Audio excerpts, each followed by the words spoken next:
There could be a lot more than cost saving to the proposed $50 billion merger of Australia's two biggest oil and gas companies, Woodside and Santos, including the potential to create a world-class, pure-play, liquefied natural gas (LNG) business.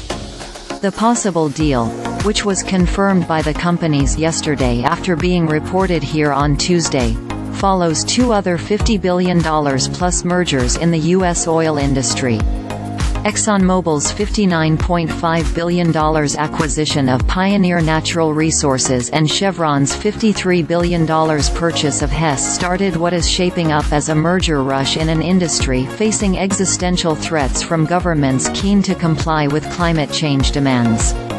But there are differences to the Woodside-Santos situation, including the dominance of gas in their portfolios and the aggressive treatment of the industry by Australian governments, state and national, which are trying to suppress investment in the industry.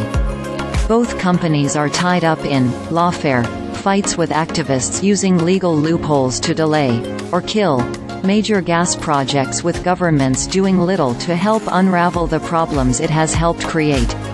Santos is struggling in a complex legal process over its part-built Barossa gasfield development. Woodside has similar problems with its Scarborough project.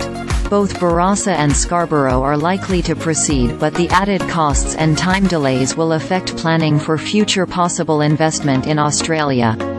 International opportunities are likely to feature more prominently as Australia becomes increasingly difficult. Santos already has exposure to LNG in Papua New Guinea, while Woodside has extensive interests in the Gulf of Mexico and is developing an active LNG trading business. Earlier this week, Woodside signed a sales agreement with Mexico Pacific over the supply of LNG, which will be fed into Woodside's trading arm. Woodside Chief Executive, Meg O'Neill, said the Mexican deal delivered a new source of LNG and expanded the company's diversification in the Pacific Basin. UBS, an investment bank, touched on the importance of LNG to both companies in a note sent to clients earlier today, which highlighted the growing importance of LNG in the Asia-Pacific (APAC) region under the headline, "A potential merger to create an APAC LNG giant." Hurdles to be cleared before the Woodside-Santos merger can proceed include satisfying Australia's competition regulator over the supply of gas to the heavily regulated domestic market, which has almost become more trouble than it's worth and not a business offering significant growth. LNG from existing Australian and PNG projects are likely to form the backbone of a Woodside-Santos merger.